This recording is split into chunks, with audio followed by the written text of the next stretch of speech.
empiezo Sí, aquí sí. a voz. Sí, bueno, hay micros, ¿eh? Sí. Sí, como quieras. Bueno, buenos días a todas y a todos. Soy Alodia Pérez, diputada de la Asamblea de Madrid, y es para mí un honor estar aquí hoy presentando esta maravillosa jornada que yo creo que nos va a ser muy útil a todas y a todos para aprender, para reflexionar y para pensar y para establecer el modelo de ciudad que más o menos todos y todas tenemos en la cabeza, pero hay que ver cómo hacemos este modelo de ciudad, cómo lo podemos implantar, cómo lo podemos hacer una realidad y qué hay que hacer en el entretanto para conseguir este objetivo de modelo de ciudad. Ahí han preparado los compañeros de Más Madrid Compromiso por Getafe una mesa con dos expertos estupendos. Empezamos por José Fariña, que es un arquitecto con gran experiencia en esto de la ciudad saludable y qué es la ciudad saludable, y además también queremos que haya un momento de reflexión, de debate, de colectivización de ideas para poder avanzar en este sentido. Entonces, bueno, yo no me quiero entretener más porque creo que lo importante es escuchar a los expertos para luego poder reflexionar y pensar entre todas qué ciudad queremos y cómo lo vamos a lograr, porque lo vamos a lograr. Muy bien, buenos días, muchas gracias, Alodia. Vamos a intentar abrir un debate sobre el modelo de ciudad que queremos. Efectivamente, nos tenemos que plantear no solo que las ciudades sean sostenibles desde el punto de vista medioambiental, sino también que sean sostenibles para las personas que las habitamos. La pandemia, yo creo que hemos descubierto que las ciudades no están diseñadas para las personas. Yo creo que hemos sufrido todo este enclaustramiento en que tuvimos que permanecer y descubrimos en el día a día que necesitábamos que nuestra ciudad y nuestras casas pues fueran un poco de otra manera, ¿no? Getafe es una ciudad que ya estamos en el entorno de los 194.000 habitantes y además creciendo, ¿no? Hay en el entorno de unas 80.000 viviendas, de las cuales podríamos calcular que 8.000 están vacías, y hay nuevas propuestas de desarrollo y construcción de nueva vivienda. Está el Plan Vive, la propuesta de nueva vivienda en el ACAR, Buenavista. Bueno, hay algunos barrios que también se están. El tema del diseño y este diseño del territorio tiene consecuencias no solo desde el punto de vista urbanístico y para otras cuestiones, sino también tiene pues, consecuencias directas para las personas que lo habitamos, ¿no? Y bueno, la idea un poco, y por eso es el planteamiento de esta jornada, es creemos que tenemos que cambiar el modelo de ciudad, ¿no? Hay algunas propuestas, pues el tema de las supermanzanas en Barcelona, un poco con esta idea de que tenemos que transformar los centros de las ciudades, que tenemos que tener en cuenta todas las propuestas que tienen que ver con transición ecológica. Hay una propuesta que se ha presentado hace unos días por parte de Más Madrid, en el Ayuntamiento de Madrid, de reverdecimiento de muchas calles, dando prioridad peatonal, dando también respuesta a todo lo que tiene que ver con emergencia climática, el tema de las olas de calor, el sombreado de las calles. Todo esto tiene mucha importancia en este nuevo diseño que tenemos que ir construyendo, y los compañeros del Ayuntamiento de Madrid creo que han hecho una propuesta que se llama Red Verde, que si tenéis ocasión de googlear y verla, la verdad es que es muy, muy interesante. Hay algunas otras propuestas que supongo que el ponente pues va también a hacer alusión, que es todo lo que tiene que ver con la ciudad de los 15 minutos, la prioridad de los peatones, un cambio en la movilidad, ¿no? Y con esta idea también muy importante de que tenemos que intentar integrar la naturaleza dentro de las ciudades. Incluso hay propuestas de producción agroecológica también en estos espacios internos dentro de la ciudad. Decía antes que hay en el entorno de esas 8.000 viviendas vacías en Getafe, y hay también, bueno, pues la situación de muchos edificios abandonados también a nivel de polígonos industriales, galerías comerciales que se tendrían que recuperar. Pero claro, hay un debate importante que posiblemente abordemos, o que el propio ponente aborde, si no, pues a lo mejor en el debate pues también sale, pues esta discusión sobre si lo que tenemos que hacer es seguir construyendo nueva vivienda o priorizar la rehabilitación. Esto yo creo que es un debate también importante por muchos aspectos ambientales y también por el propio diseño que se va haciendo con esta renovación que también en muchos casos se expulsa a vecinos que no tienen pues un nivel económico suficiente, y al final los centros de las ciudades pues son solo para algunos, ¿no?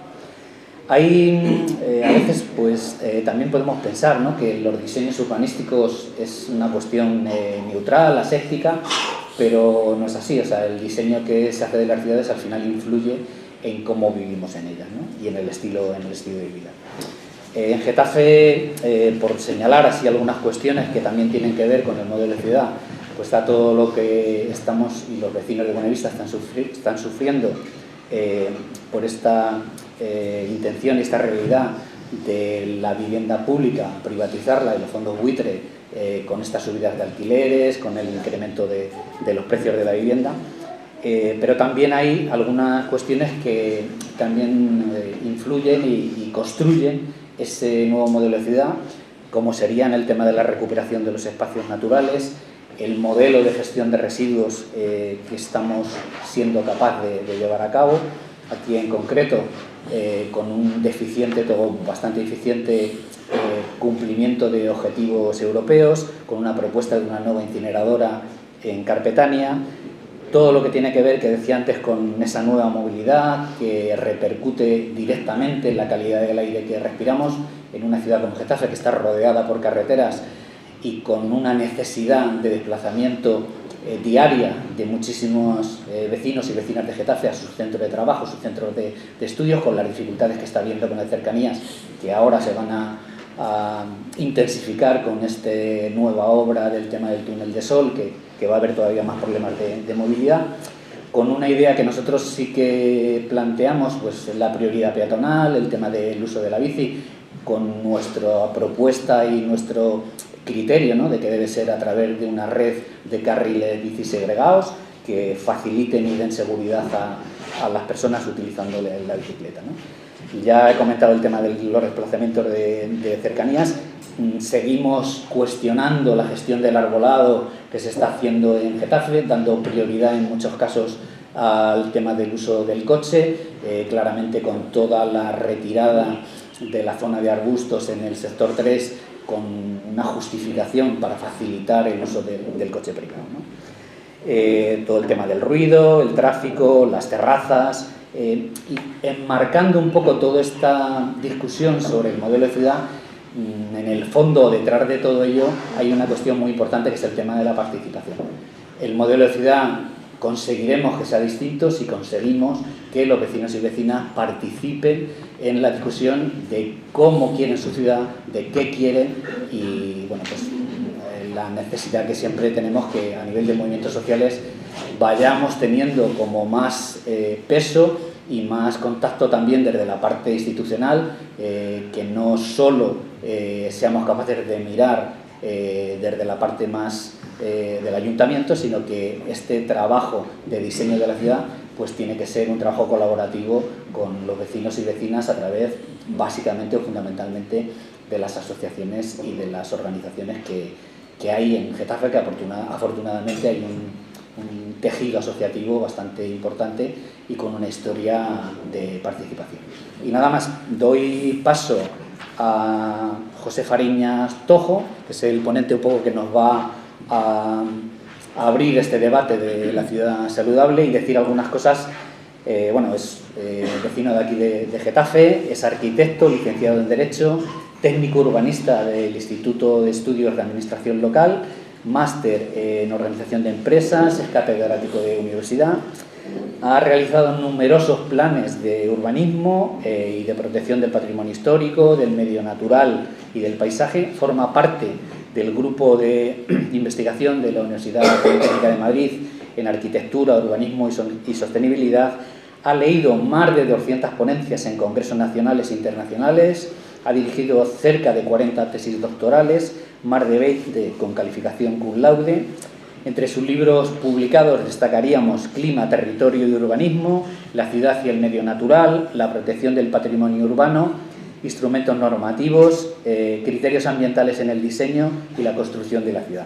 Y en colaboración con otros autores destacamos también algunos, como Los nuevos espacios públicos y la vivienda del siglo XXI, el Libro Blanco de la Sostenibilidad en el Planeamiento Urbanístico Español, la Guía de Adaptación del Planeamiento al Cambio Climático, Estrategia para el diseño y evaluación de los planes y programas de regeneración urbana integrada, todos estos últimos en colaboración con otros autores. Y nada, agradecerte que estés hoy aquí con nosotros. No es la primera vez que participa en alguna jornada que se organiza y bueno, creemos que es un lujo que José Fariñas esté aquí con nosotros y que abra y los debates que él considere necesarios para ayudarnos a diseñar este nuevo modelo de ciudad que necesitamos, en esta idea que decía Lodia de que vamos a hacer todo lo posible por caminar en esta línea de sostenibilidad y al mismo tiempo de cuidado de las personas. Tiene nada más.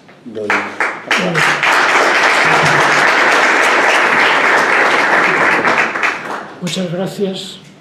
Buenos días a todos. Bueno, lo que voy a decir es imprescindible previamente contar un par de cosas. La primera es que lo que voy a contar es el rumbo que se debería de seguir. Pero claro, las naves son muy diferentes. No es lo mismo una barquita de remos que un transatlántico. Quiere decir que cada ciudad es cada ciudad. Y hay que saber hacia dónde vamos, pero luego hay que ir de acuerdo con lo que sea cada caso en concreto. Yo simplemente voy a decir lo que desde mi punto de vista debería de ser el rumbo que habría que tomar. Esa es la primera cosa. La segunda, también querría decir que durante muchos años me he dedicado a temas ambientales, como se puede decir de algunos de los libros que se han comentado, pero luego me dediqué a temas de sostenibilidad. Me acuerdo que hace años, que en los años 90, cuando nadie hablaba de sostenibilidad en este país, nos llamaron a 2 o 3 al Congreso de los Diputados a que fuéramos a contar qué era eso de la sostenibilidad y nos llamaban los sostenibilistas. O sea, ya con eso quiero decir todo. Y luego, últimamente me he dado cuenta de que cuando a la gente le hablas de sostenibilidad se queda más o menos como si hablas del sexo de los ángeles. En cambio, cuando hablas de salud, no atiende. Así que, como resulta que también me he dado cuenta que las estrategias para conseguir ciudades sostenibles son las mismas que las estrategias para conseguir ciudades saludables, he decidido hablar de ciudades saludables. Es decir, de salud en lugar de sostenibilidad. Aunque ya digo, las estrategias son las mismas. Aunque los objetivos sean diferentes, resulta que coinciden en lo esencial. Así que, por eso es por lo que desde hace 12 años, creo yo, cuando tuvimos una reunión en el Lazareto de Mahón, que me llamaron del Ministerio de Sanidad, digo, hace como 12 años o 10 o por ahí, desde entonces me vengo dedicado a estos temas de salud. Así que, vamos a ver, tenía aquí preparado una cosa, voy a ir al principio muy rápido, y luego en las cosas que creo que hay que centrarse, iré un poco más lento. Vamos a ver, para llegar a un diseño urbano que sea compatible con una ciudad saludable, es imprescindible que tanto el planeamiento como las políticas urbanas estén de acuerdo. Si falla alguna de las dos cosas, lo hemos liado. Entonces, primero, planeamiento o políticas urbanas. Sin cualquiera de las dos. ¿Por qué? Porque sin las políticas urbanas no hay forma de cambiar el planeamiento, que probablemente haya que cambiarlo. Y sin el planeamiento no hay forma de que, digamos, los intereses creados por el planeamiento puedan modificarse. Así que son dos cosas imprescindibles. A ver. Sí. Voy a hablar de 3, digamos, la exposición va a ser en 3 partes. Una, ¿dónde está el origen de todo? ¿Dónde está el origen del problema? Voy a ir muy rápido, simplemente para que nos demos cuenta de dónde venimos. Luego, la necesidad de cambiar el modelo y las condiciones del nuevo modelo.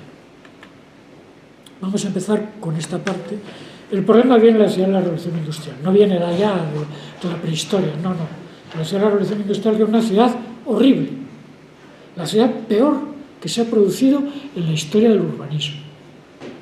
Era tremenda, no solamente en temas sociales, sí, hay un trabajo del año 1875, creo yo, que se estudió en las calles de Londres. La gente que vivía en los barrios ricos tenía una esperanza de vida la mitad de la que vivió en los barrios pobres. Digo, el doble de la que vivió en los barrios pobres. Y cosas así. Era una ciudad absolutamente insalubre. Esto es un Caravaggio de Gustavo Doré del año 72, muy significativo, en el cual se ve pues, cómo era una calle de este tipo. Esto es un tugurio obrero en Glasgow. Ahí se ve, pues, aquí hay una habitación con 1, 2, 3, 4, 5 personas metidas, durmiendo ahí. Al lado, otras 3 personas durmiendo, ya van 8. Aquí un camastro con 9, en una habitación, en la cual estaba la cocina, la despensa. Aquí dice, abertura de 1 por 1,70. Bueno, esto, aquí pone corredor oscuro. Y cada una de estas cosas es una H de estas. Claro, esta manzana era horrorosa. Entonces, pues hubo una reacción. Se reaccionó. Primero una operación de cirugía urbana. Se empezaron a abrir grandes vías en las antiguas ciudades, por ejemplo, la Gran Vía de Madrid, la de Málaga, la de Barcelona. Bueno, ¿todo esto para qué? Para abrir al sol, a la luz. Entonces, esto es urbanismo, esto que se ve aquí. Esta es la Avenida de la Ópera en París, que fue el origen de todas las operaciones de cirugía urbana. Hizo el barón Haussmann. Los ricos se preguntaban, ¿por qué vamos a ir? ¿Para qué vamos a abrir esta vía? Total, para unir el teatro francés con el teatro de la ópera, si nadie en la misma tarde va a ir a los 2 sitios. ¿Para qué necesitamos? Bueno, ese tipo de cosas era. Pero esto lo pongo yo siempre para que se vea lo que es el urbanismo. Esto que parece en gris es lo que hay que tirar. Lo que hay que tirar está lleno de gente. Esa gente la hay que llevar a algún sitio. No la podemos dejar así, en la calle. Luego, son temas sociales. Una vez que has llevado a la gente a algún sitio y lo has conseguido tirar, tienes que edificarlo de nuevo. Y todo eso necesita dinero. ¿Cómo se financia eso? Pues resulta que lo que salga de aquí es más caro que lo que había, es decir, cuesta más. Con lo cual, con el diferencial, podemos financiarnos esto.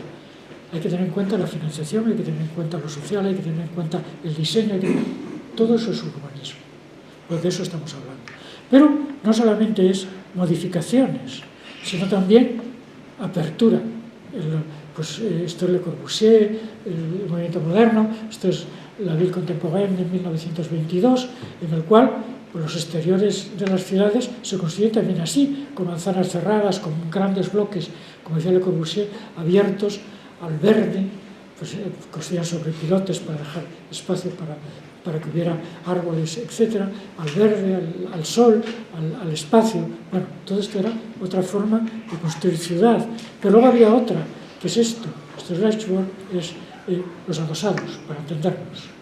Los adosados es otra forma. Se pretendía hacer una ciudad jardín.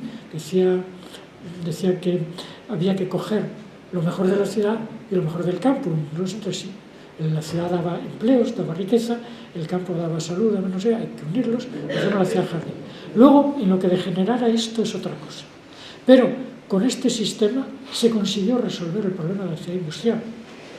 La ciudad no solamente a principios no solamente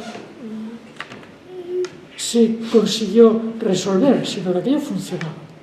Lo que pasa es que aquello empezó a degradarse, para decirlo de alguna manera.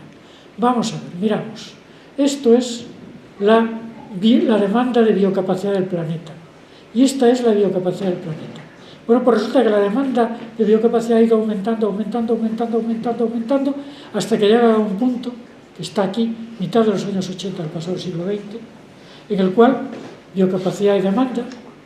El micro un poquito. Biocapacidad y demanda se han,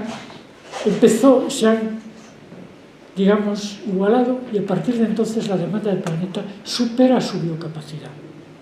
Entonces, eso es imposible. No es imposible porque el planeta ha ido ahorrando, como una hucha, ha ido ahorrando combustibles fósiles, biodiversidad, no sé qué, y lo estamos gastando ahora, además de su biocapacidad. Esto es la insostenibilidad, para entendernos.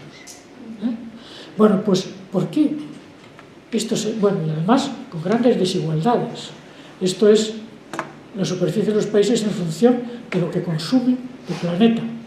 Y bueno, pues África es una pequeñez, al lado, España está gordita, Estados Unidos está gordita, América, Asia, grandes desigualdades. ¿Por qué? Primero, debido a la ineficiencia en el funcionamiento de la ciudad. Esto que hay aquí es donde vivimos, el sur de Madrid, en el cual no se sabe muy bien qué es ciudad, qué es campo, qué está cultivado, dónde están los vertederos. Lo que importa son las vías rodadas, es decir, las uniones, las carreteras. Es un funcionamiento ineficiente. ¿Por qué? Porque esto que decía Le Corbusier de que hay que separar las cosas para que la industria esté en un lado y no nos contamine, la residencia esté en el otro lado, todo separadito, muy bien, ya no nos contamina nada, ya, pero cada vez se va alejando más. Cuando, digamos, la gente que urbaniza se dio cuenta de que no importaba para nada la distancia a la que estuviera uno del centro y de las cosas, sino el tiempo que se tardara en llegar, entonces la liamos. ¿Por qué? Porque el precio del suelo muy lejos es mucho más barato. Te vas muy lejos, pero tienes un viario que te llegue en 10 minutos y ya está resuelto el problema. Así que las cosas se fueron alejando cada vez más. Y para ir al colegio necesitas un autobús. Para ir a comprar necesitas un coche. Para ir a divertirte necesitas el coche. Para ir a trabajar necesitas el coche. Y para eso, cada vez más lejos, lejos, lejos, contaminas, consumes energía, insostenibilidad.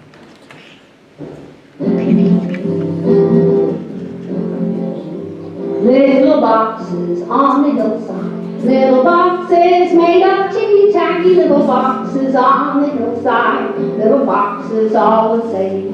There's a green one and a pink one and a blue one and a yellow one, and they're all made out of ticky-tacky and they all look just the same.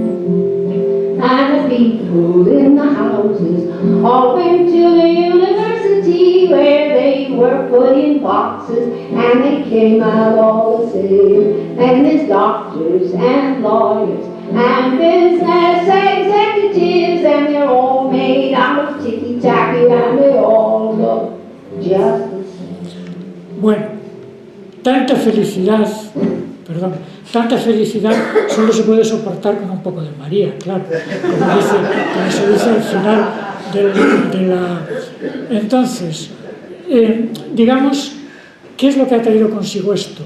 La rotura de los ecosistemas. Los ecosistemas son los que nos dan servicios ecosistémicos, que son los que permiten, de alguna manera, que pueda funcionar la ciudad. Pero si un ecosistema se rompe y no tiene lo mínimo, no funciona, no nos da servicios. Y eso es lo que está pasando. Esto era Madrid en el año 1975. La M30 estaba sin cerrar, las radiales estaban, bueno, más o menos. En el 2007, la M30 cerrada, la M40, la M45, la M50, todas las radiales desdobladas, el AVE que va a Barcelona, el AVE que va a Sevilla. Todos los ecosistemas madrileños no funciona ninguno. Funcionamos con los ecosistemas de otros lugares. Además, la vida urbana como tal termina. Esto de aquí es Shanghái y esto de aquí es Norteamérica. Se diferencian en los letreros, nada más. Además, la población urbana, que tiene todos estos problemas, va subiendo cada vez más. Cada vez hay más población urbana en el mundo, por lo tanto, estos problemas van aumentando. Hay una distorsión clarísima del sistema de ciudades. Aquí en rojo no lo verán porque está muy pequeñito, pero hay poquísimas megaciudades. En cambio aquí esto está lleno de megaciudades, como 10, 15 años después. Y está clarísimo que cuanto mayor sea una ciudad, más coste por habitante. Costes ecológicos, costes económicos, costes de todo tipo. Tenemos un problema que se concreta en esto. Esto es las temperaturas, la variación de temperaturas según la NASA entre 1850 y el 2015.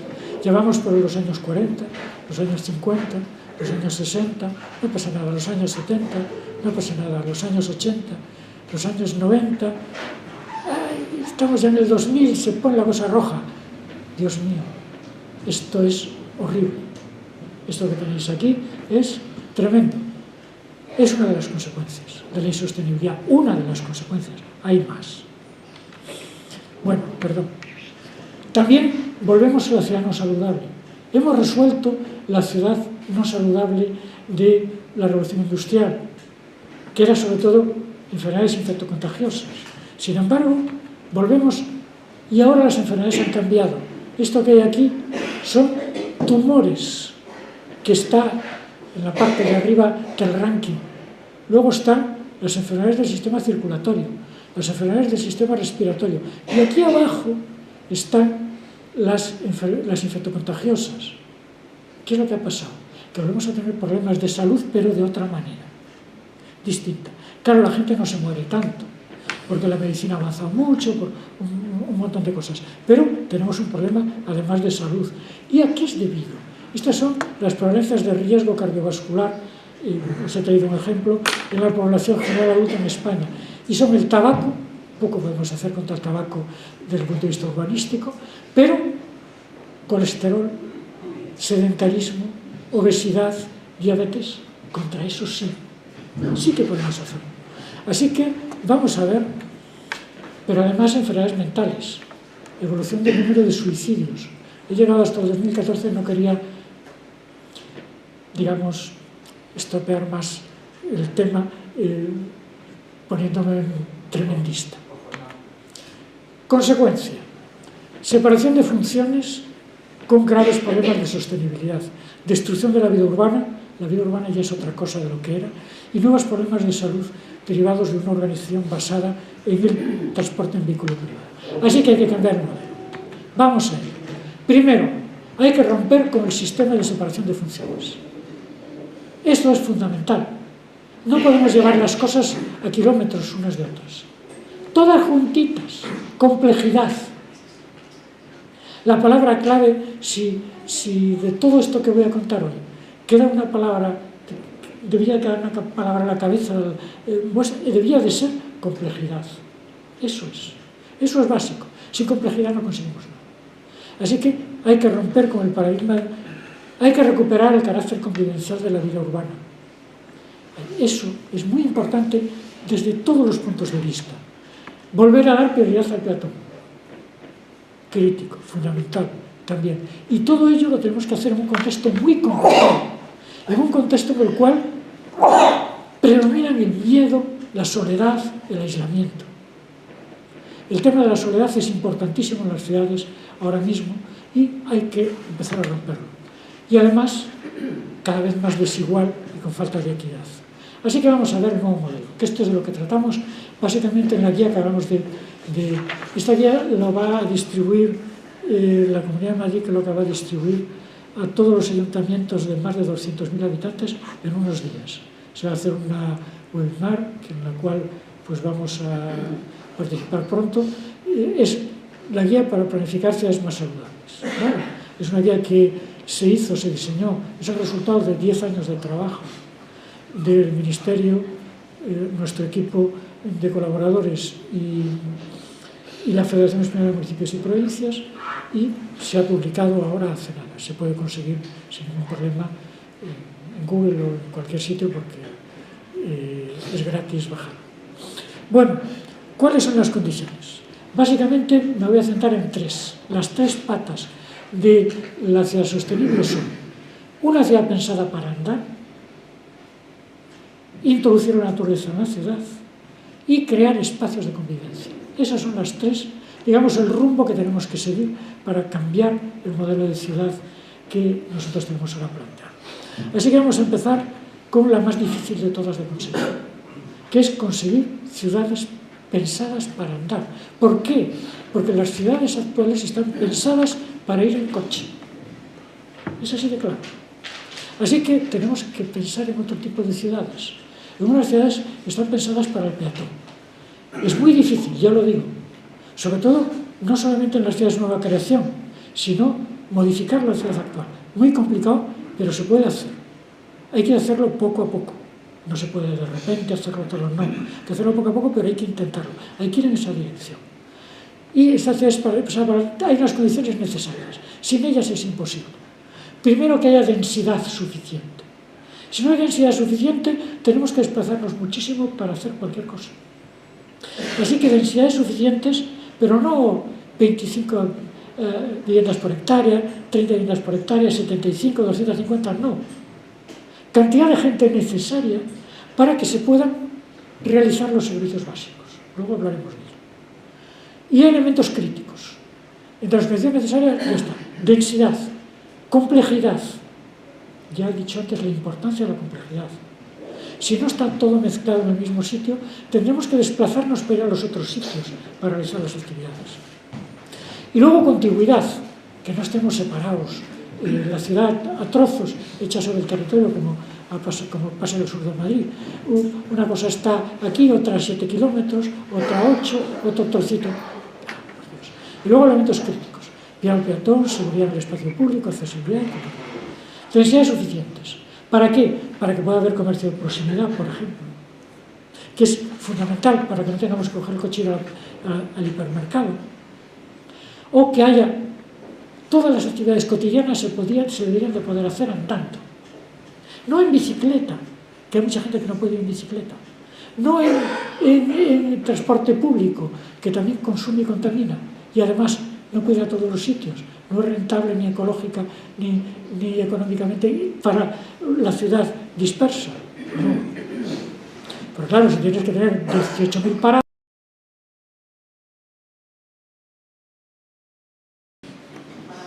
eso es las cosas mal hechas.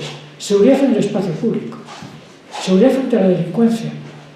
No sé si es muy conocido, pero hay un sistema que se llama diseño urbano seguro, que hace que, de alguna manera, nuestras calles haya una sensación de seguridad, lo que se llama la seguridad subjetiva, mucho mayor que si no se utilizan estos sistemas. Pero además aumenta la seguridad objetiva, porque el delito de oportunidad disminuye. Así que, bueno, tenemos que conseguir hacer este tipo de cosas. Seguridad frente a otros elementos externos, frente a la contaminación visual. Hay muchos ayuntamientos que ya tienen ordenanzas de anuncios para evitar la contaminación visual, contaminación acústica, contaminación aérea. Todo esto es fundamental. Accesibilidad. No todo el mundo puede ir por una acera normal o cruzar una calle. O, bueno, yo espero que esta cabina la hayan sacado de su sitio. Pero que un paso de peatones acabe en una cabina es curioso. Como mínimo es curioso. Ahora, afortunadamente, ya no hay cabinas, pero por aquí ya no caben ni los carritos de niños, nada. Eso sí, la cabina está muy bien colocadita para que uno vaya y hable con el móvil. Luego, comodidad. A ver, si queremos que la gente ande por las calles, no sé qué tal, necesitamos darle autonomía. Si una persona mayor tiene problemas de próstata, tiene un radio de acción de 20 minutos. Hay que decirlo así. Pero si le ponemos servicios, su radio de acción aumenta notablemente. Eso es que es muy caro mantenerlo.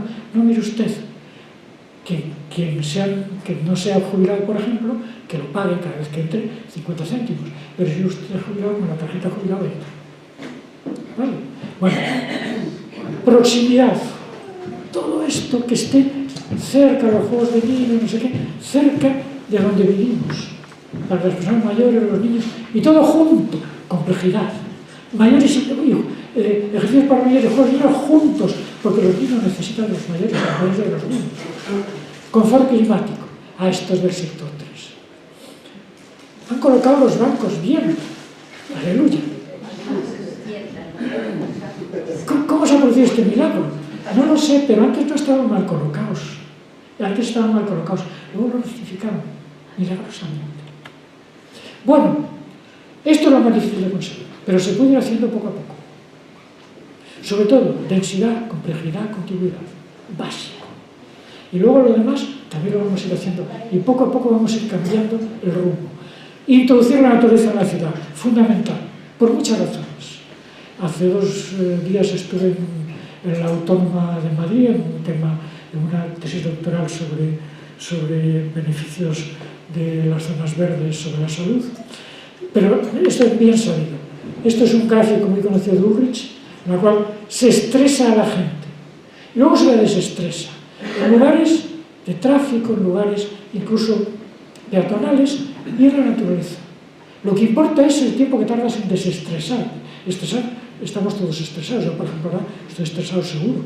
Pero luego hay que desestresarse lo más rápidamente posible. Y eso en las áreas de naturaleza se hace mucho antes que en cualquier área no natural. Y además áreas verdes de proximidad. ¿Por qué? Porque si el parque está a menos de 5 minutos o la zona verde está a menos de 5 minutos, va todo Dios, más del 75%. Pero si está a 30 minutos o más, no va nada. Como vemos aquí. Bueno. Normalmente los espacios verdes se han considerado como equipamiento, no hay equipamiento más. Aquí tenemos espacio verde de proximidad, los ejercicios de los niños, todo esto. Pero deberían de estar unidos entre sí, todos los espacios verdes, mediante áreas, mediante caminos, veredas, lo que queráis, que puedan unirlas, no solamente ecológicamente, que es el concepto de infraestructura verde. Infraestructura verde urbana, esto es Vitoria, que va muy adelantado, he estado muchos años en Vitoria yendo, muy adelantado sobre el resto, incluso de Europa, en lo que están haciendo. Esto era el concepto de infraestructura verde urbana en Vitoria-Gasteiz, que intenta unir todo lo verde que tiene con, digamos, conectores ecológicos. No solamente conectores ecológicos, es que estos conectores, desde el punto de vista de la salud, son importantes, porque está bien tener una zona verde chiquita, aunque sea pequeñita, cercana a la casa. Eso está bien. Pero si además la tienes unida con otra, mediante un conector ecológico que además te sirva para hacer, por ejemplo, un circuito de footing, un circuito de bicicletas, etc., muchísimo mejor. Así que todas las zonas verdes de la ciudad unidas entre sí, aunque sean pequeñitas, unidas con las áreas periurbanas y unidas con las áreas de afuera de la ciudad. Por ejemplo, ¿cómo vamos de Getafe al parque regional? Que debería haber un camino peatonal, pues ese tipo de cosas. Bueno, esto es Vitoria, sigue siendo Vitoria, esto es una zona que ellos utilizan para esto, pero luego, cuando llega un punto de tormenta, se inunda, evitando que toda la zona industrial se inunde. Tiene una zona industrial cercana a las ciudades y tal, digo a las viviendas, pero evitan que se inunde. Y ya no necesitan colocar estos enormes colectores. Simplemente hacen una zona de inundación que cuando pasa la punta baja y se puede volver a utilizar como parque. Y ya está. Además, permite un planeta más sostenible. No solamente es bueno desde el punto de vista de la salud, sino de la sostenibilidad. ¿Por qué? Porque todo lo verde secuestra CO2. Cuidado, lo secuestra, no lo elimina. Es decir, que si luego se quema, por ejemplo, vuelve a salir. O sea que hay que tener cuidado. Lo mejor es no consumir, es decir, lo mejor es no gastar. Pero, por lo menos, así lo vamos a almacenar. Y por último, crear espacios de convivencia. ¿Qué significa esto? Significa que, por ejemplo, estas tipologías arquitectónicas, en la cual toda esta gente que es de parecida clase económica, porque han comprado eso que costaba tanto, y además le gusta, porque tiene el mismo gusto, todos ellos son igualitos, se juntan en esta piscinita que tienen en el centro, aquí están los juegos de niños, todos ellos se conocen entre sí, son iguales. Yo siempre digo a mis alumnos que al final la hija del de la casa de 5 millones conoce al hijo del de la casa de 5 millones y tienen nietecitos de 5 millones. No tienen nietecitos de 25 millones, pero tampoco de 0. Pero claro, se va produciendo una segregación social imposible, que da lugar a esto, a calles vacías. ¿Por qué? Porque no nos fiamos del que no es como nosotros. Es el otro, el que no es como tú. Es el que, de alguna manera, no tiene nada que ver contigo y le tienes miedo. Y como le tienes miedo, lo mejor es no verlo. Así que bueno, hay que evitar ese tipo de cosas. Hay que recuperar el carácter convivencial de la vida urbana. Este es un ajedrez gigante que han hecho en Zaramaga para que jueguen a la vista de todos, los ajedrecistas y no sé qué y no sé cuánto. Han tenido algunos problemas para ver cómo colocar las piezas, quién se encarga y no sé qué, pero bueno, lo van resolviendo. O wifi en los parques. Por lo menos aquí los muchachos se ven. Es que en su casa ni tan siquiera se ven. Se creen que son entes virtuales, que son avatares de esos. No, no. Es que tienen bracitos, piernecitas, caritas. Y aquí están jugando entre ellos, pero se ven. O actividades en la calle. Por ejemplo, arte en la calle, lo que sea. Hay que hacer actividades en el espacio público para que la gente lo utilice. También espacios de convivencia, no solamente en el espacio público.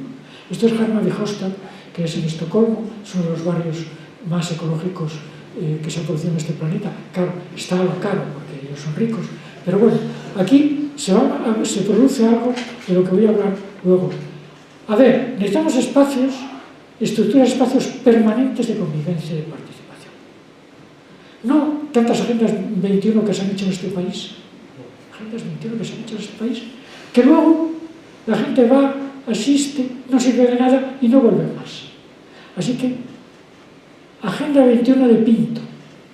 Yo es que lo critico porque también he vivido en Pinto. Falleció en Pinto, tras una larga agonía, noviembre de 2010. Descanse en paz. Los participantes de Ecologistas en Acción Pinto Oblaga rogan que no caiga en el olvido, confiando en su futura resurrección. No ha resucitado. Por desgracia, no ha resucitado. Así que, vamos a ver, estamos hablando de participación, estamos hablando de espacios de convivencia. A ver, si no hay educación e información, es imposible que haya participación, porque no se puede tomar ninguna decisión que no sea no demagógica. Así que, dos partes. Primero, información. Y segunda, educación. Eso yo cuando hablo de estas cosas en mi hijo de profesionales, esto de decir, oiga, mirad, tenéis que ser urbanistas fantásticos por vuestro conocimiento del oficio, pero también tenéis que saber transmitirlo. Porque la gente tiene que saber, tiene que estar educada. Tiene que estar educada no solamente en sus colegios, ¿no? Yo lo he propuesto, incluso yo creo que en Getafe también lo he propuesto, que se hiciera en los ayuntamientos, que hicieran aulas o espacios o lo que fuera, en los cuales se educara a la gente, fuera del colegio, que fuera una guía de la ciudad, cómo funciona una ciudad, cómo se usa una ciudad. Un sitio donde pudieran ir y pudieran decir, oiga usted, yo quería que el autobús número 3 pasara por mi casa, ¿por qué no pasa? Y se lo explicara. O dijeron, hombre, pues tiene esta razón, debía de pasar por aquí. O, mire usted, han pasado los pintores de las farolas y han dejado todas las partes de atrás de las farolas sin pintar. Yo lo he visto porque mi casa da las farolas. Cosas así. Entonces, o han colocado unas farolas que nos deslumbran en el verano y tenemos que cerrar las persianas. ¿Qué pasa ahí? Entonces tienen que cerrar las ventanas y las persianas. En verano. No se pueden ventilar, porque si no, no dormimos. Pues mire usted, lo tenía que haber pensado. Pues ese tipo de cosas. Así que, educación e información. Si no hay educación e información, la gente no puede participar porque no puede decidir de forma no demagógica. Todo lo que no sea eso, que no tenga conocimiento del tema, es demagogia pura. Ya está, no hay vuelta de hoja. A ver, y no solo redes sociales, que también. Que no solamente hay que hacer un sitio donde podamos quejarnos al ayuntamiento, o fulanito puede hablar con menganito, o no sé qué, que sí, que también. Pero no solamente eso, sino espacios reales donde la gente se vea, unos con otros. Las Smart Cities, que tanto se habla. Yo tengo unos artículos demoledores, tan demoledores que me encargaron para hacer, no sé qué empresa de Smart Cities era, que hiciera un artículo de una Smart City y no me lo publicaron. Luego lo publiqué en el blog. Tengo un blog que he abierto para los alumnos desde el año 2007. Si lo queréis leer, se llama el blog de José Fariña. Es muy fácil de... Si buscáis el blog de Fariña, igual hay 7 o 8. Pero si buscáis el blog de José Fariña, solo hay el mío. Bueno, total, la Smart City está bien, pero no es la solución. Hace poco estaba en Málaga, voy a ir otra vez porque me llama mucho, para ir a notar cosas, y de repente, a las 3 de la tarde se encendieron todas las luces del paseo marítimo, ese maravilloso que tiene. ¿Qué es lo que había pasado? Pues que una hoja se había caído encima del sensor de la luz y era la oscuridad para el... hombre, pues Smart City sí, pero a ver... Bueno, en fin. O sea, el planeamiento y el diseño urbano pueden hacer posible, luego tenemos algo más, pero ahora mismo el planeamiento y el diseño urbano hacen imposible una ciudad más saludable. Así que tenemos que cambiar el rumbo para hacerla posible. Eso no quiere decir que luego la gente lo haga, pero por lo menos darle la posibilidad. Es que ahora mismo vas a trabajar y la única posibilidad que tienes es ir en coche. ¿Quieres ir a comprar? El único que tienes que ir en coche. Tu hijo tiene que ir a no sé qué y tiene que ir en el autobús. Y así, hay que dar la posibilidad. Ya está. No sé si me he pasado el tiempo. No, perfecto. Muchas gracias.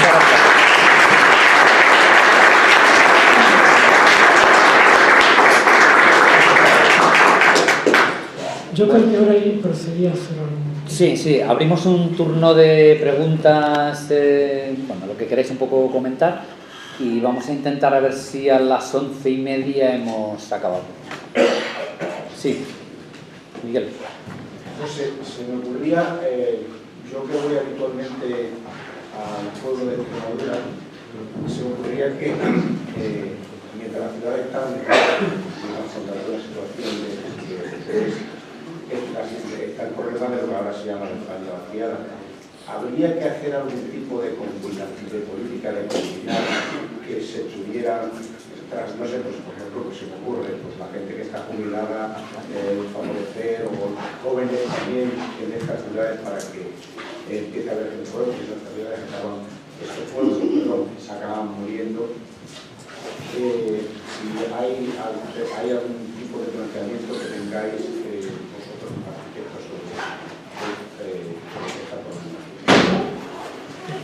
Quería, aprovechando el fin del ayuntamiento, yo voy habitualmente en bicicleta por el camino del cerro, pues hay un paso de bicicleta muy bueno, pero cuando llegas a la vía, resulta que hay que coger la bicicleta y subir unas escaleras dificilísimas para pasar al otro sitio. Sí. Bueno, a ver, el tema del tamaño de las ciudades o sea, hay dos temas ahí. Uno es el del tamaño de la ciudad. Hay muchísimos trabajos que nos dicen que el ideal es la ciudad intermedia. Es decir, las grandes ciudades son caras, son muy caras desde el punto de vista económico, o sea, el coste por persona, desde el punto de vista ecológico, desde el punto de vista social, desde todos los puntos de vista. Pero las ciudades pequeñas también. ¿Por qué? Porque les falta, a ver, ¿cómo lo podemos decir? Vida urbana. Es decir, hay determinados servicios que en las ciudades pequeñas no puedes conseguir, y mucho menos en los pueblos. El problema de la España vaciada es un problema muy complicado de resolver.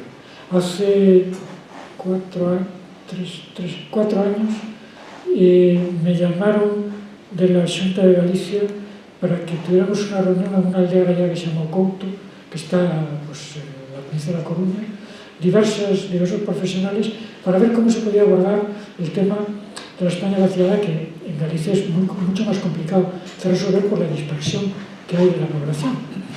Entonces estuvimos allí como una semana debatiendo a ver qué cosas se podían hacer. Es muy complicado y depende de los casos muy concretos. Es decir, lo que decíamos, que no hay cosas generales, no hay soluciones generales. Pero sí que se podían decir alguna cosa. Por ejemplo, en Galicia era imprescindible, estoy hablando de Galicia, era imprescindible que todo lo rural se juntara, digamos, en las cabezas de comarca o algo así, para que de alguna manera se le pudieran dar servicios. Mira, no se le puede dar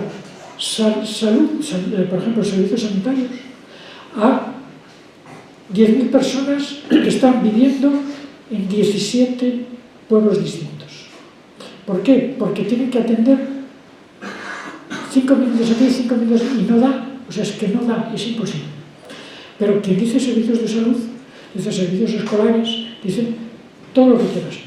No puedes ponerle un profesor de inglés a 7 niños en todos los lugares. A lo mejor una escuela unitaria sí que puedes hacer, pero no le puedes dar el mismo tipo de educación que le puedes dar, estoy hablándote del inglés o de lo que te voy a hablar de las matemáticas o lo que sea. Quiero decir que hay servicios básicos que no se pueden dar con muy poquita gente. Necesitas gente. Lo que decíamos antes de densidad, pues densidad equivale a gente. Así que, ¿cómo conseguir gente? Juntándolo. Entonces, eso no significa que tengas que dejar la agricultura, la ganadería, las plantaciones forestales, no. Lo que significa es que en lugar de estar en 17 sitios, estés en 2 o 3. En 2 o 3 ya es más fácil darle determinados servicios. Eso, digamos, sería algo con lo que estaríamos todos de acuerdo. Y que de forma general sería el cambio de rumbo. Pero dependería mucho de cada sitio en concreto. ¿Por qué? Porque se vio que para que esto funcionara, el sitio, el lugar donde se fuera a concentrar gente, debería tener unas características determinadas. Por ejemplo, innovación. Debería tener capacidad de innovación. Allí estábamos hablando se hablaba de la necesidad de poner algún tipo de industria que tuviera que ver con la ganadería o con la agricultura, etc. O sea que eso sería importante. Así que, te digo, es un tema complicado, se está trabajando mucho en él, no hay una solución mágica, pero probablemente el cambio de rumbo sería la necesidad de juntar en cierta medida la población para que viera más. Eso sería lo que te puedo contar. Luego, el otro, las grandes ciudades son una locura, las megaciudades. Hoy no lo he traído, pero hay un vídeo muy divertido del Pentágono, diciendo cómo hasta para ellos las grandes ciudades son la locura. Bueno, no puede ser. Entonces, tenemos que ir a ciudades intermedias que permitan, porque casi todo esto que he dicho de la ciudad saludable se da en los pueblos. Ciudades para andar, ¿y luego qué? Luego resulta que coges el coche para ir al bar que está a 50 metros y lo coges. ¿Por qué? Porque hay una moda, hay una forma de vida, que es la de la ciudad, que se ha contagiado al pueblo. Y esa forma de vida que se ha contagiado al pueblo es porque en la ciudad no es posible. Así que tenemos, por eso decía antes, que hay que hacer posible, pero luego del posible, a que se haga, necesitamos otro paso, que ya no es de un urbanista, sino que es de otro tipo de gente. Bueno, a ver, ahora mismo hay 3 palabras, 4. Trataré de ser un poco más. Eso es. Es que me ha tocado un tema que me duele particularmente. ¿Intervienen ellos todo y contestas? ¿O una a una? Digo, por hacerlo más rápido o no. ¿Sí? Sí. Vale. Fernando. Intenta ser breve si puede ser. Son dos cosas. Una conecta con lo último que has dicho y con lo que decía Miguel, y es si el desarrollo que nos has hecho podría contemplar el tema de que nos avanzara qué tamaño de ciudad permite hacer esto, contando con que puede ser difícil también, pero también hay detrás de un tema de gestión. ¿Cuál es el tamaño de ciudad en habitantes que permite gestionar eso o permite esa transición? Entiendo también que depende también para que haya esa complejidad, pues depende también del clima, de las proximidades del alrededor y demás. Pero bueno, si puedes dar un avance sobre eso, estaría bien. Y luego lo otro que te iba a comentar, me ha gustado mucho porque ha aparecido en el tema de educación, más información, igual a decisión o demagógica. Eso es participación, ¿no? ¿Cómo lo has puesto? Me ha parecido participación. Sí. Entonces, he recordado lo que ocurre aquí en Getafe con la participación, que no creo que sea diferente en otros municipios. Se plantea el que las organizaciones y los ciudadanos y ciudadanas pues, planteen propuestas para los presupuestos participativos. Yo ya he dejado de ir, porque es que cuando ves las propuestas y te reúnes en un barrio para hacerlas, aquello es una batalla campal. O sea, en vez de tomar una decisión, no solamente en base a los valores que piensas que tiene que tener el municipio donde todos entendemos de todo, lo que ocurre es que si yo llevo mi propuesta, quiero que salga. Aquello es una batalla enorme y luego se vota.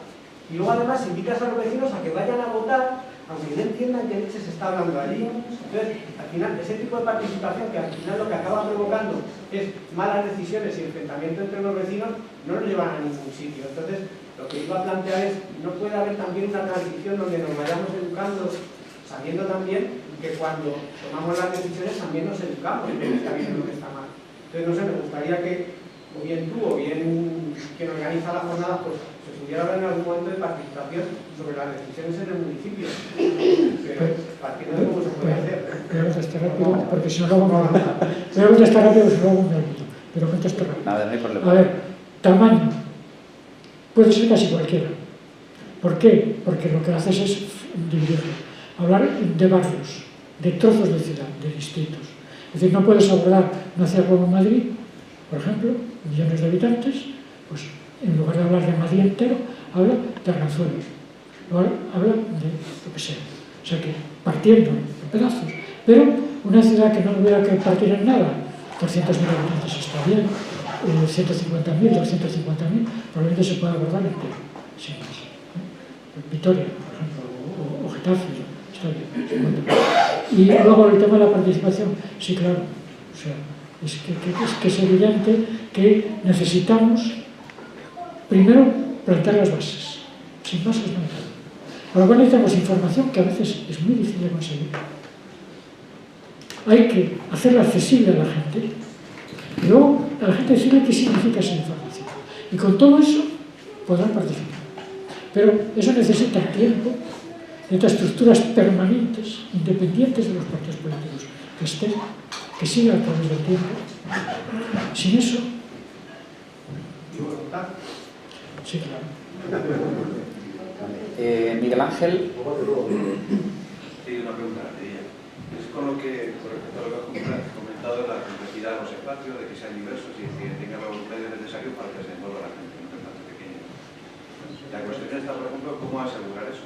Es decir, tú, el barrio de Los Molinos de Buenavista, tú haces un barrio, tienes una serie de locales, una serie de recursos, de espacios, pero ahí no hay una planificación en que diga, vamos a asegurar que haya un dentista, que haya panadería, que haya comida, que haya tal, y que todo eso sean servicios necesarios para la gente. Entonces, ¿qué herramientas existen? Porque si tú al final pones un local, que viene a comprar se queda con él, el negocio que se puede haber 20 bares y puede faltar de otra cosa más necesaria.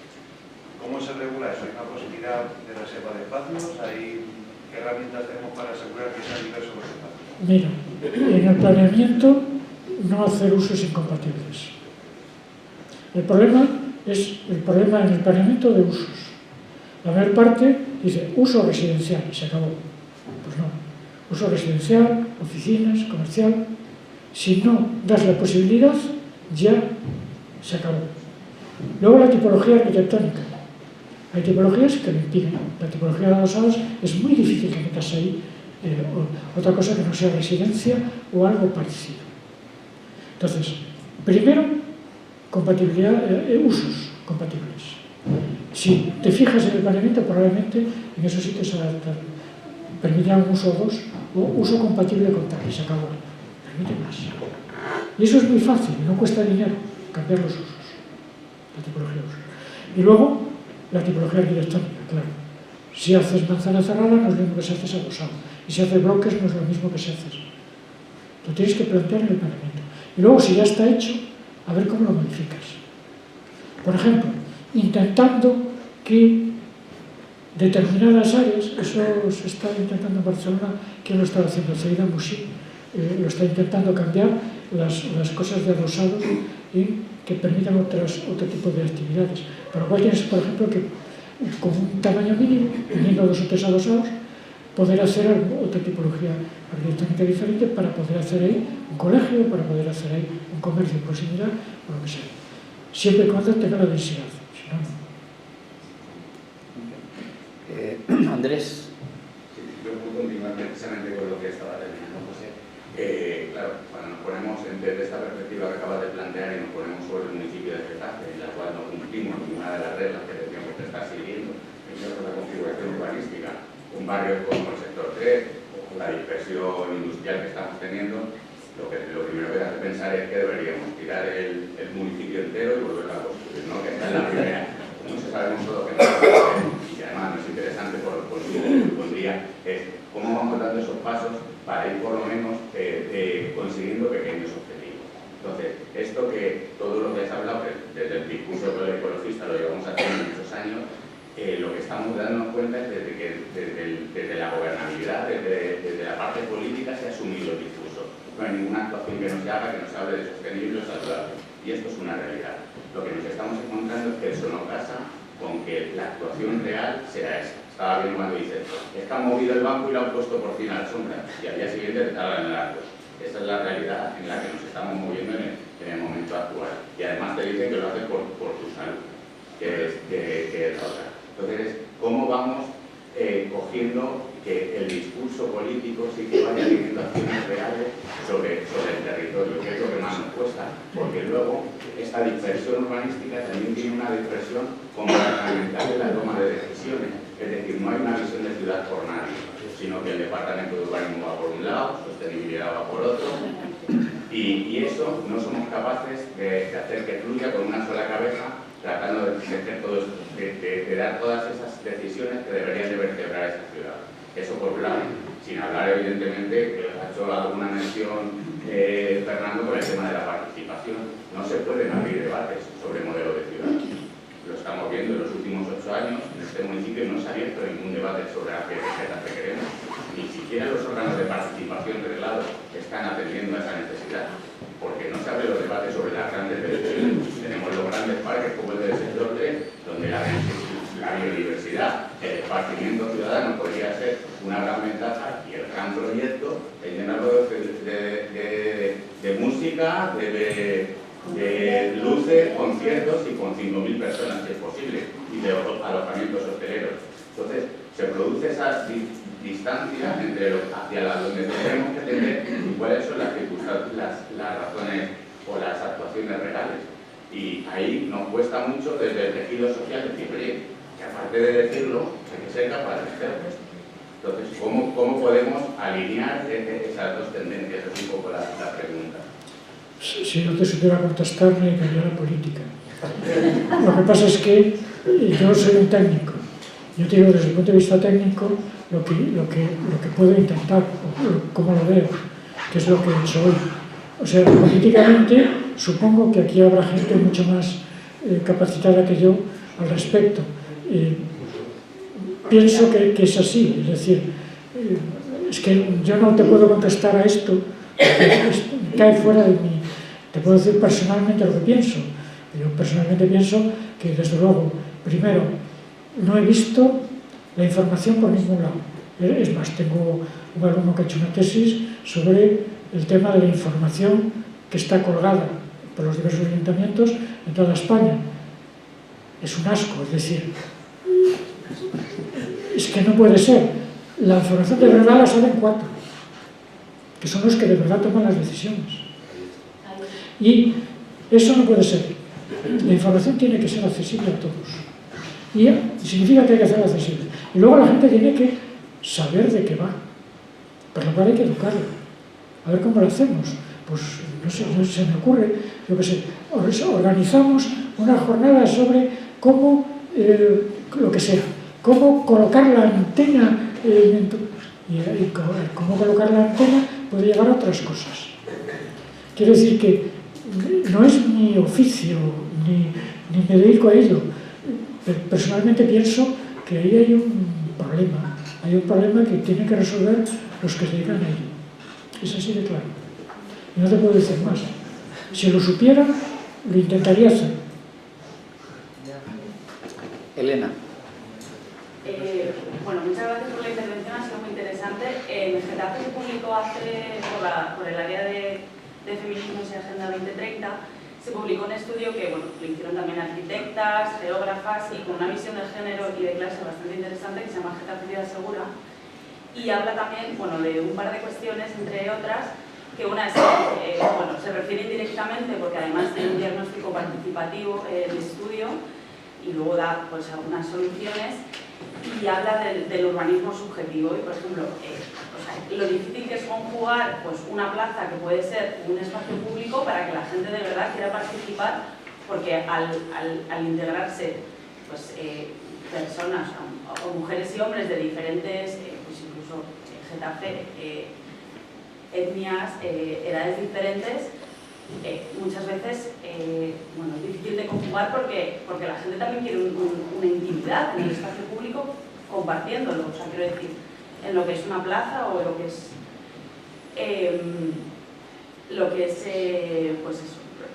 una plaza o una calle o un banco donde te sientas, que haya un arbusto, por ejemplo. Y luego otra de las cuestiones que habla indirectamente de otra cosa que ha mencionado Jesús, sí, que es que Getafe está atravesado por carreteras, que en Getafe hay barreras arquitectónicas, que hay estaciones de cercanía, entonces eso indirectamente nos lleva a que Getafe y el área metropolitana efectivamente es un área metropolitana. O sea, convergen un montón de administraciones en las que es imposible que se pongan de acuerdo. Y yo, hice el máster también en la Politécnica, y un profesor de agrónomos lo que siempre decía es que en Madrid, y desde Esperanza Aguirre, o sea, su planificación urbanística es esa falta de planificación urbanística. O sea, y ese era su modelo de negocio y de política pública. Entonces, al final siempre hacemos referencia bueno, pues a ciudades que al final son casos de éxito, como Soria o como Vitoria, que al final tienen la suerte de que su futuro como ciudad y como planeamiento depende prácticamente de una sola administración. O sea, que pueden tomar el rumbo. En una ciudad como Getafe, o se ponen de acuerdo diferentes administraciones, incluida pues, cercanías, ministerio, etcétera, pues es imposible. Entonces, no sé qué, aparte de la coordinación interinstitucional, no sé qué soluciones. Si pasa lo mismo que antes. Si yo lo supiera, lo que te puedo decir es que... Lo único que te puedo decir es que, a ver, hay sitios de España, yo siempre pongo como ejemplo el País Vasco, pero es que es así. Hay sitios de España donde se ha conseguido. Por ejemplo, estoy pensando en el País Vasco, que tienen 4 administraciones que se ponen de acuerdo, las 4. Hablan. Entonces, pero hablan hasta tal punto de que, yo qué sé, Bildu habla con el Partido Popular, para entendernos. Pero podemos poner ejemplo a Baracaldo, por ejemplo, o Portugalete, o ponemos ejemplo a Vitoria. No, pongo de ejemplo a Vitoria, San Sebastián, Bilbao, pongo de ejemplo, bueno, parques naturales y que también se tienen que poner de acuerdo porque todas las administraciones tienen competencias. Hay muchísimos sitios donde se han puesto de acuerdo y funciona. Por ejemplo, lo que se ha hecho en San Sebastián, o lo que se ha hecho, lo que se está haciendo en Bilbao. Es que, por eso te digo que hay que hablar. Yo, es que...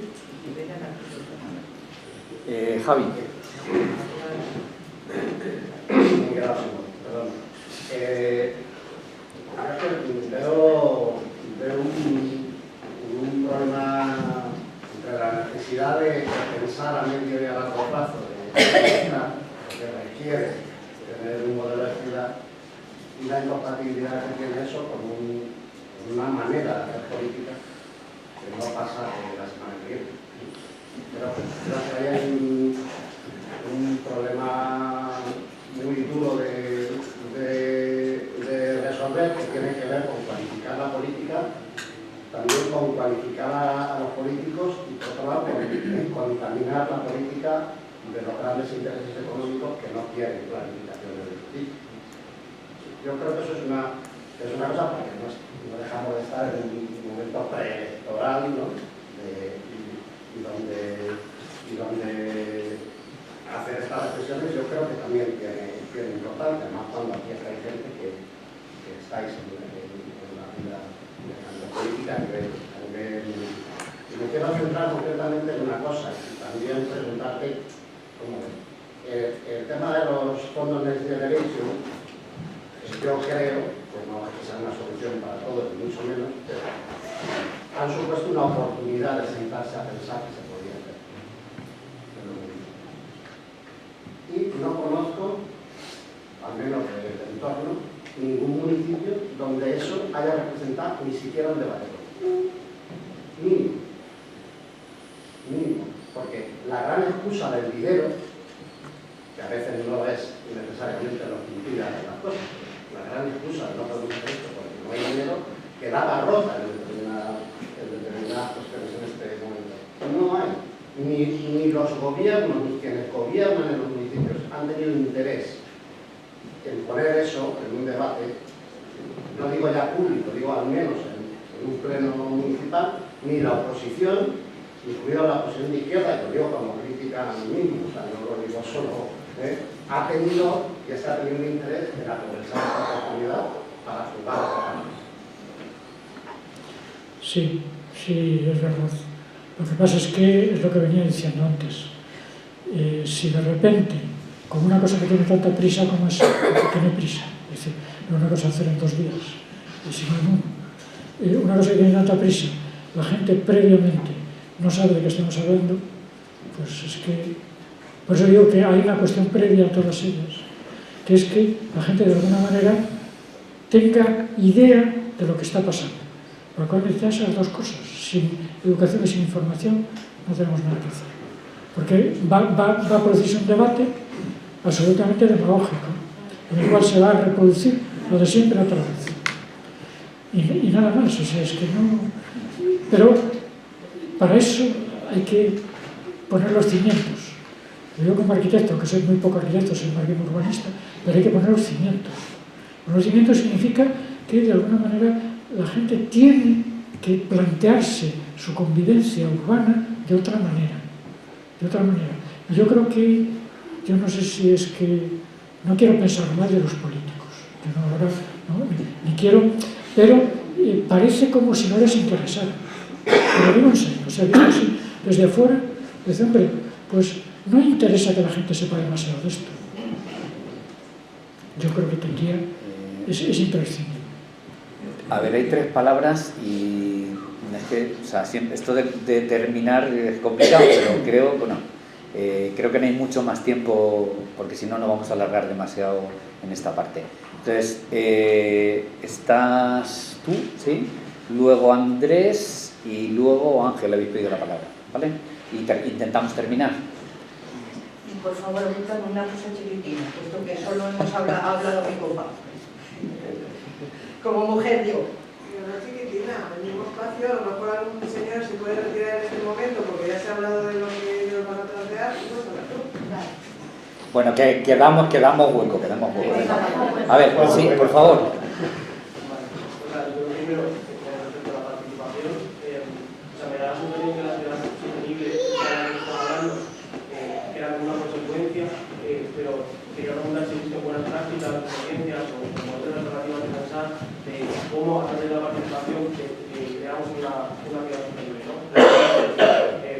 Que la información no esté solo en 4 niveles comunitarios muy grandes, sino que al final sea democratizada a través de, en mi barrio quiero que haya un parque, lo decidimos entre todos los vecinos y si existen esas alternativas para la ciudad. La segunda es con respecto a llevar la seguridad. En París, o sea, creo que está un poco la ciudad de 15 minutos un poco por ahí al fondo, en varias apuestas de la diversidad en la ciudad. En París se desplegó la seguridad con 5.000 cuerpos policiales. ¿Qué alternativas, aparte de la militarización de los barrios, de cerrar policías de los barrios, hay para unir un poco la intervención del urbanismo feminista y de generar cuidados a través de comunidad, cómo generamos una seguridad diferente a la de la policía? Sí, a ver, rápido. Si me escribes un correo te contesto con los ejemplos. Segundo, respecto al tema de la seguridad. Hay un método que se llama CPTES, Prevención del Crimen a través del Diseño Urbano, que te permite aumentar la seguridad subjetiva, seguro, eso está. Hay además un organismo internacional que puedes buscar. Bueno, busca en mi blog y ya está, el tema de la seguridad, y ahí tienes información para buscar en otros sitios. Esto empezó por los temas, como te has indicado, lo empezaron las mujeres. Es básicamente un tema feminista. En España hay muchísimos ejemplos, por ejemplo, el mapa de la ciudad prohibida de Basauri, hay muchos ejemplos muy importantes que no solamente hacen que aumente la seguridad subjetiva, es que al aumentar la seguridad subjetiva hay más gente por los sitios esos prohibidos y además eso aumenta la seguridad objetiva, por muchas razones, porque hay determinados delitos llaman de oportunidad que no se cometen si tienes gente que esté mirando. Por lo tanto, yo te digo, hay sistemas para poder mejorar la seguridad y estos sistemas, yo te digo, básicamente empezaron las organizaciones feministas para entenderlos. Muy bien. Andrés.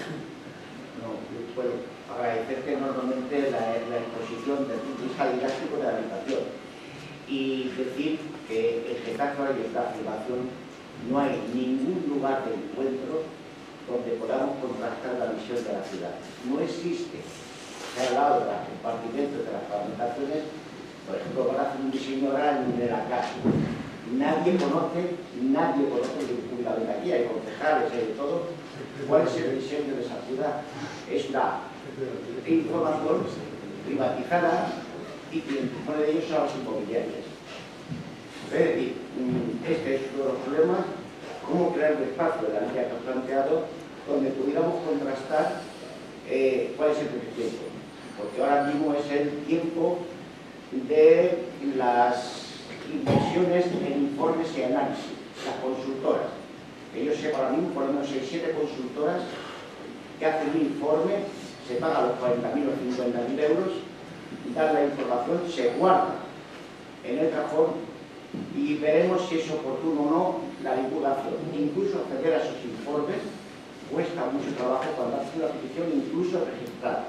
Es decir, creo que es bueno ir caminando, por la gente que estamos aquí, hacia espacios que podamos contrastar con las informaciones disponibles que hay hacia esa cuestión para hacer luego pedagogía o hacer educación a partir de esto. Sí, sí, estoy de acuerdo. Ángel. Pedagogía, información, para que luego no nos llamen demagogos. La verdad es que gracias, porque siempre que te escuchamos reafirmamos muchas cosas, pero es para estar indignados. En Getafe se invierte mucho en propaganda y publicidad de la participación, y los que están al frente no se la creen, y se invierte mucho. Y termino, lo ha dicho Andrés, la operación ACAR que tanto se está vendiendo no era propicia para una consulta ciudadana. La cesión del campo de fútbol, y está aquí el concejal de Participación Ciudadana, buenos días Carlos, no es producto para que se consulte a la ciudadanía. Yo soy de los indignados y seguimos creyendo en la participación, pero es muy serio lo que está pasando. Y esta ciudad está creciendo. Nosotros venimos algunos de Perales del Río, y vosotros conocéis Perales del Río, y está creciendo sin diseño, con muchos vecinos asustados y recelosos de los otros, porque viven en perímetros cerrados, que aparte ahora se les ponen encima a ellos mismos cámaras grabando al exterior. Lo dejo ahí. Entonces, por favor, que quien se presente a las elecciones de mayo tenga formación, educación en los temas, para no hacer demagogia desde el sitio. ¿Alguna intervención más o cerramos ya? Sí, es verdad. A mí me ha gustado mucho la participación de aquí de Elena, porque sí que ha puesto el detalle de, bueno, cómo nos condiciona a las mujeres y la seguridad y la situación de las ciudades y los cambios, que no hay duda que ojalá faciliten nuestra seguridad. Me ha encantado tu exposición.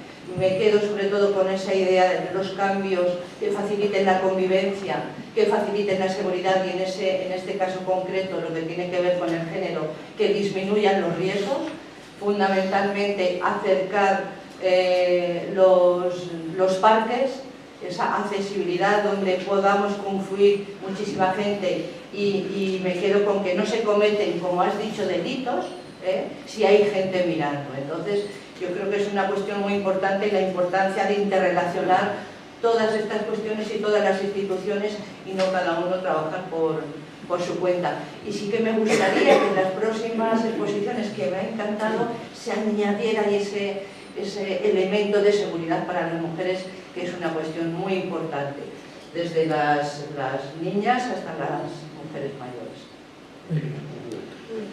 Sí, pues eso, el tema es que, hombre, yo he dado cursos de eso, o sea que se puede hacerse una conferencia o una charla sobre el tema, o sea, eso está bien. Lo que hace falta es que luego los profesionales, es que mira, estas cuestiones ni tan siquiera se educan, es decir, se enseñan ni en las escuelas de arquitectura, ni de urbanismo, ni de caminos, ni en ningún lado.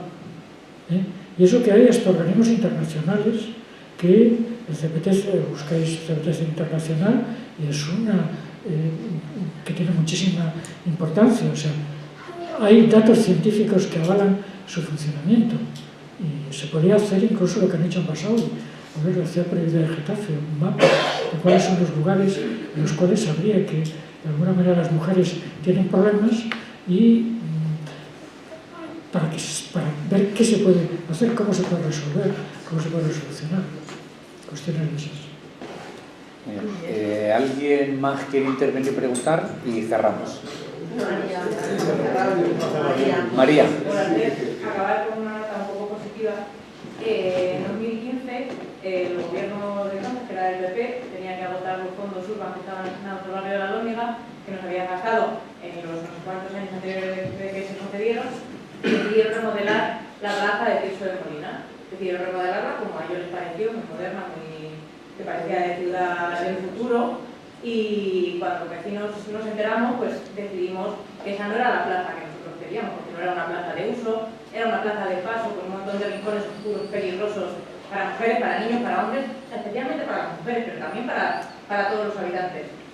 Y creo que es positivo resaltar que hay un movimiento vecinal que quiso cambiar eso dentro de las limitaciones que tenía un proyecto ya aprobado, que se podía cambiar, creo que era un 10% de lo que estaba planificado, pero se consiguió cambios porque la gente sí quiere tomar decisiones en su ciudad, solo que no tiene acceso a la información. Esa plaza no se construyó si no nos hubiese llegado de repente ese plan a gente que estábamos en asociaciones del barrio. Entonces, si eso está disponible, una agencia urbana, llamémosle X, en la que toda la planificación urbana esté disponible para que la gente la consulte y pueda participar antes de que se acabe, de que solo sea disponible ese 10%, es una cosa muy sencilla. No es necesario una infraestructura gigantesca. Sí, creo que se llama voluntad política. Claro. Sí, simplemente para acabar, no quisiera también terminar de forma optimista. A ver, cuando yo empecé a trabajar, que empecé en los temas ambientales básicamente, pues éramos unos locos. Ahora no. O sea, realmente hay mensajes que calan en la gente y funcionan. De manera que yo siento que desde que empecé hasta ahora ha habido un cambio social muy importante para bien. Es decir, que de verdad que la gente piensa ya, todavía no está perfecto ni nada, ni muchísimo menos, pero bueno, ya va calando. Más o menos ya... Pero sigue faltando desde mi punto de vista el tema de la información accesible. Eso es crítico.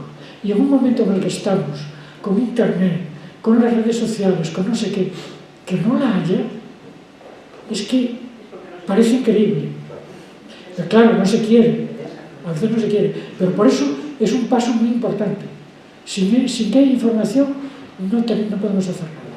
Entonces, es imprescindible que haya esa información y que esa información sea accesible, se ponga para que todo el mundo la pueda ver, la pueda discutir, incluso aunque sea muy técnica, para que un profesional pueda decir eso y se le dé cancha. Bueno, nada más, que muchas gracias por haberme escuchado. Ya está. Muy bien.